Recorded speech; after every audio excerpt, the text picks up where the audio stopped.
Hi, I'm Mary, and I'm 30 years old. Recently, I became a mother for the first time. It's an exciting but also challenging time, and I'm learning how to balance everything that comes with taking care of a newborn. Those first few days at home with my baby boy were full of happiness, but they were also exhausting. I knew having a baby would change things, but I didn't realize how tough it would be to physically recover from childbirth, while also managing the house and taking care of my son. Everything at home was a bit chaotic.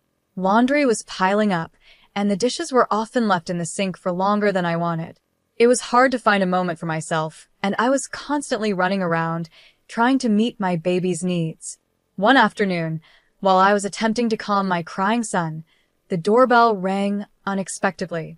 I wasn't expecting anyone, so I was surprised to find my mother-in-law, Janet, standing at the door. She walked into our living room, and I could see her eyes moving over the mess, the toys scattered around, the clutter, and the unwashed dishes in the kitchen. It wasn't exactly the way I wanted her to see our home, but I hadn't had a chance to tidy up. Janet looked at me, and I could sense a mix of worry and judgment in her eyes. "I thought I'd come by to check on you," Janet said as she carefully stepped over a baby toy on the floor. "Jerry mentioned you might need some help." "Thanks, Janet," I replied, trying my best to sound calm even though I was feeling overwhelmed. "Things are a bit crazy right now, but we're managing." Janet didn't seem convinced. She walked into the kitchen, and the sound of unwashed dishes clinking against each other made me feel even more self-conscious. "Looks like you could use more than just a little help," she said sharply. "This place is a mess. Is this how you plan to raise my grandson?" Her words stung, and I felt a rush of emotions: frustration, sadness, and stress all at once. I had been trying my hardest to keep up with everything, but in that moment, it felt like nothing I did was good enough. "I'm doing the best I can," I replied, holding my son a bit closer to me, as if trying to shield myself from her judgment. Janet sighed, clearly not impressed. "Mary, being a mother is about prioritizing. And right now, it looks like you aren't prioritizing anything properly." Before I could say anything else, Jerry, my husband, walked into the room. He quickly sensed the tension and tried to smooth things over. "Mom, Mary is doing an amazing job," he said, coming to my defense. "It's been really tough, especially with the baby not sleeping well." Instead of calming down, Janet turned to Jerry with a serious look. "You need to help her understand what's important here. It's not just about cleaning the house. It's about being responsible. She's not living up to the family standards." I could see Jerry was caught in the middle. He looked at me, then back at his mother, unsure of what to say. "Mom, let's not do this right now. Mary is still recovering," but Janet cut him off. "That's exactly the time when discipline needs to be taught," she said, her voice rising. "If she learns to manage things now, she'll be better off in the future. You can't be too easy on her, Jerry." I was stunned when Jerry hesitated, and then finally said, "Maybe you're right, Mom. Maybe Sophie does need to learn the hard way." Hearing those words from my husband felt like a punch to the gut. I couldn't believe he would side with his mother, especially when he had seen how hard I was trying. Janet gave a firm nod, as if she had won the argument. She pushed Jerry toward me, saying, "Show her that this kind of behavior can't be tolerated." In that moment, I felt completely overwhelmed. It wasn't just the physical exhaustion or the mess around the house, it was the feeling of being judged and misunderstood by the people who were supposed to support me. Motherhood was already hard, and I was doing my best, but it felt like nothing was enough for Janet. That day made me realize how important it is to have a support system that understands what new mothers go through. It's not just about keeping the house clean or meeting family standards. It's about doing your best, even when things feel overwhelming, and having people who lift you up instead of tearing you down. I barely had time to react before Jerry's hand struck my cheek. The sound echoed through the room, loud and shocking. It was a moment I'll never forget, a line that should never have been crossed. I held our baby boy close, his cries mixing with the sound of my racing heartbeat. "Jerry, what are you doing?" I managed to ask through tears. The pain from the slap was nothing compared to the pain of betrayal. I couldn't believe this was happening. "This is for your own good, Mary," Jerry said, his voice flat and empty. He didn't even look me in the eyes. "You need to learn The room fell silent. The only sound was the soft whimpers of our son. Jerry glanced at me, his face showing a mix of frustration and embarrassment, but it didn't feel like an apology. Janet, his mother, stood there with a stern expression, not saying a word, but her presence alone was enough to make things worse. She didn't move, didn't flinch. She just stood there, watching as if she had expected this to happen. What was supposed to be a visit to help me had turned into something else entirely. Instead of support, I got judgment, and now this is a slap that shook my entire world. It was like everything I thought I knew about family was crumbling around me. As Janet prepared to leave, she whispered something to Jerry at the door. I couldn't hear all of it, but her smug look and Jerry's troubled face told me it wasn't anything kind. I could feel the coldness in the air, and it made my heart sink even more. That night, after the chaos of the day, I rocked my son to sleep, trying to soothe him as much as myself. But the fear and dread wouldn't leave me. What was supposed to be a loving family now felt like something else entirely. It felt like I was being judged, like I was on trial, and I was failing in their eyes. As I held my son close, I made a decision. I needed to get out. Not just for my safety, but for his, too. The house that once felt like a home now felt like a prison, built by the very people who were supposed to love and protect us. I realized that this wasn't a place where I could raise my son safely. Jerry had crossed a line, and I couldn't trust him anymore, especially with his mother's influence always lurking in the background. That night, I couldn't bear to sleep next to Jerry. Instead, I took my baby to the nursery, a small room that had become my sanctuary in the past few weeks. As I sat in the rocking chair, holding my son, the events of the day played over and over in my mind. Each time I thought about it, the pain and betrayal grew stronger. I knew that I couldn't stay.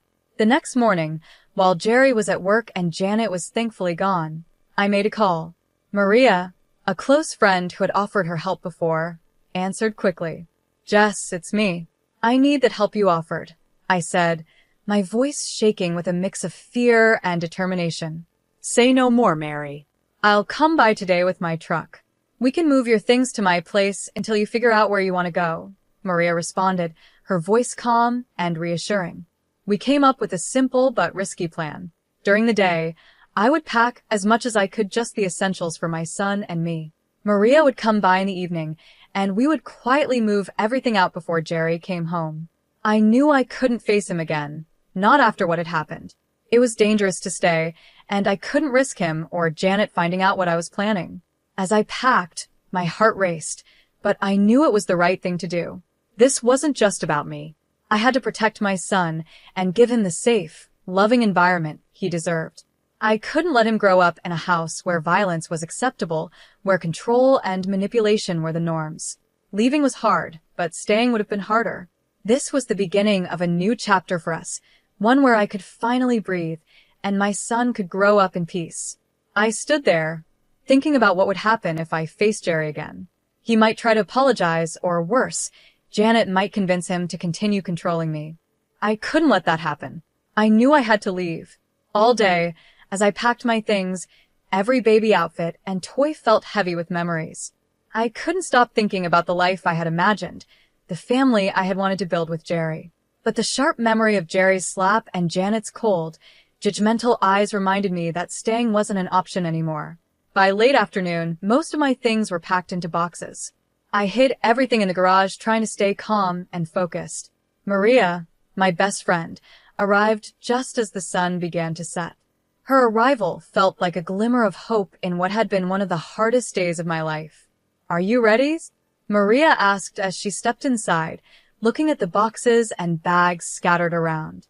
As ready as I'll ever be, I replied, holding my baby boy a little closer to my chest. I had to do this for him, for both of us. We moved quickly, loading everything into her truck. We worked silently but efficiently, as if we had done this 100 times before. The last room I packed was the nursery. It had been my little sanctuary, the only place in the house where I had felt safe and at peace. I took one last look around, saying a quiet goodbye to the life I had dreamed of having with Jerry. But I knew now that this dream was over.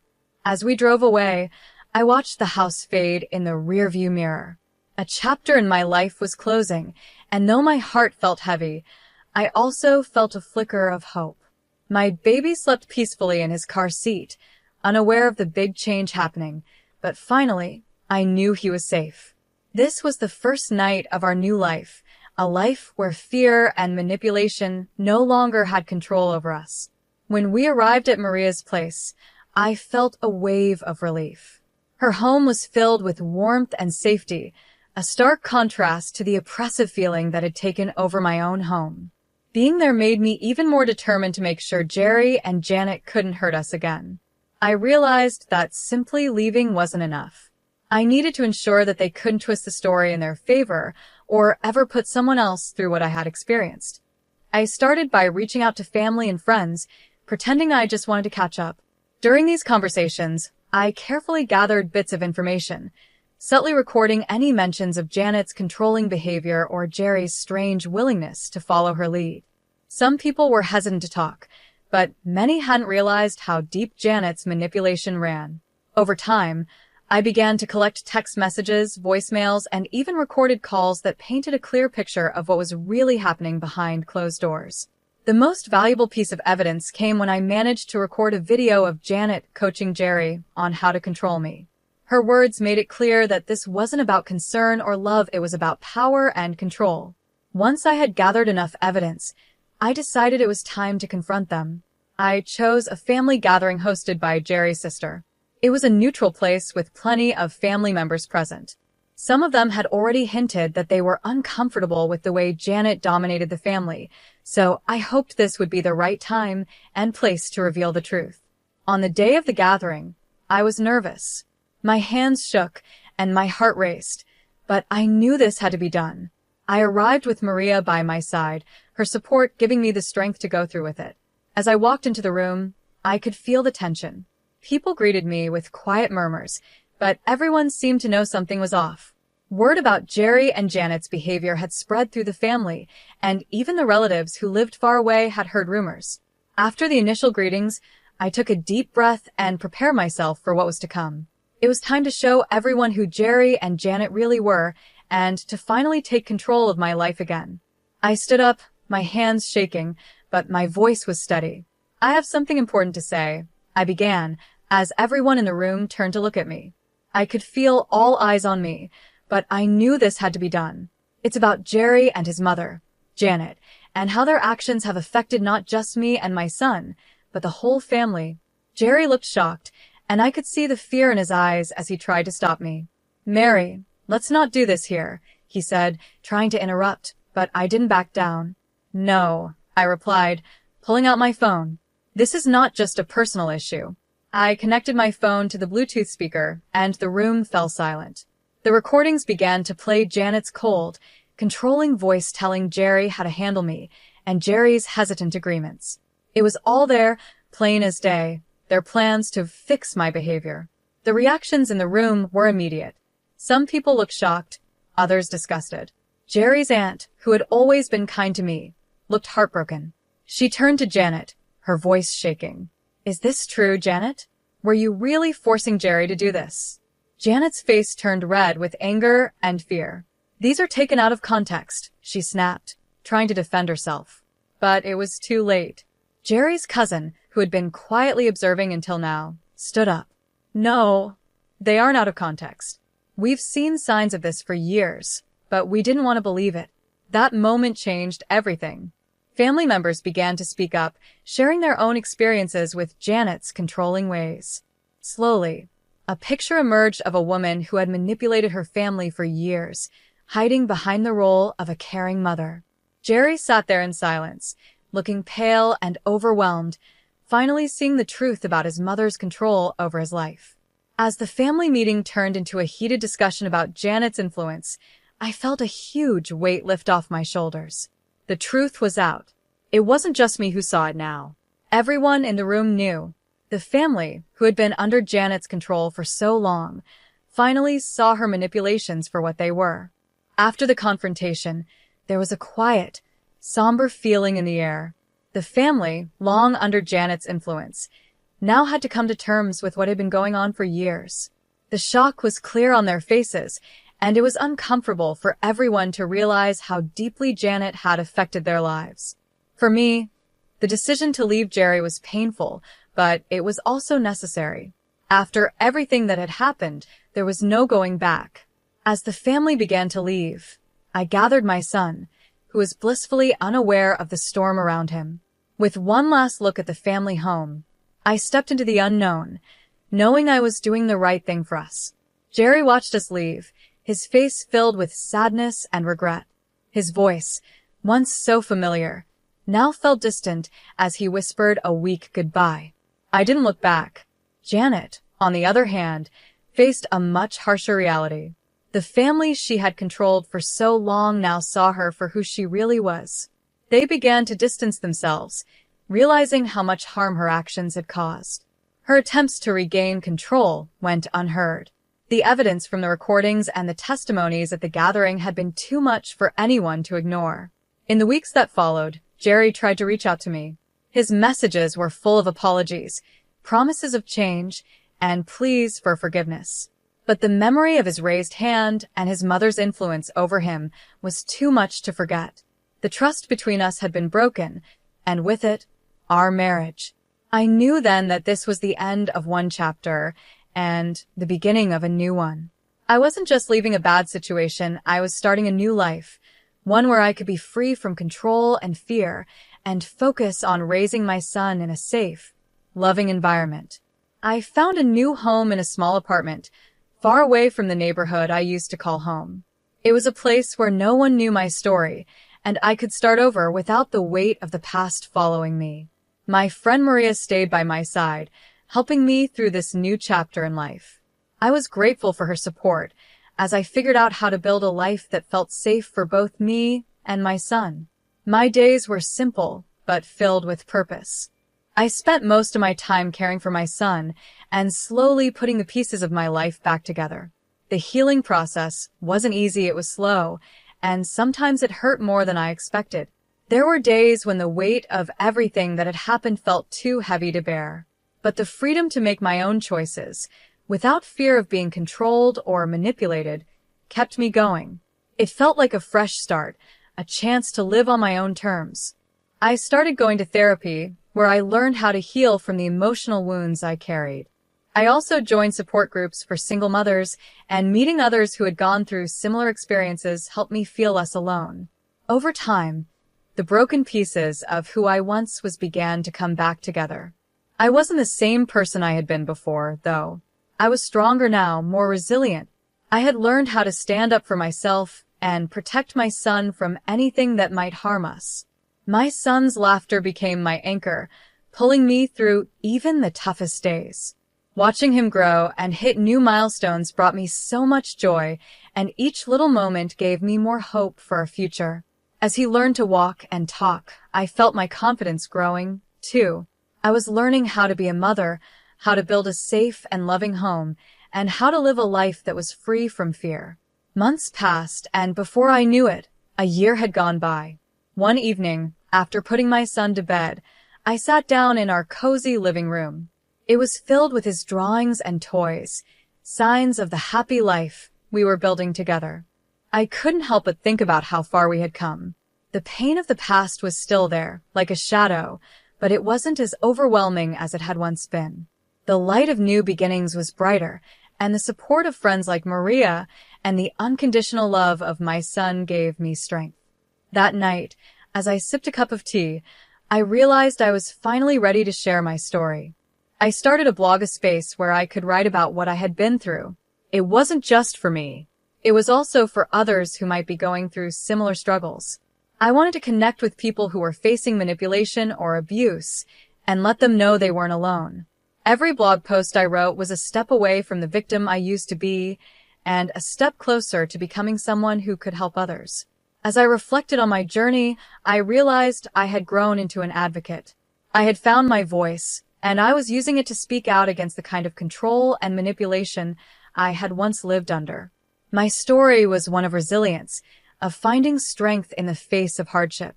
Now, as I conclude my story, I want to leave you with a question to think about. Do you believe it's possible to fully break free from the control of a manipulative family? Or do the effects of those relationships stay with us forever? I'd love to hear your thoughts and experiences in the comments. Let's keep this conversation going and support one another.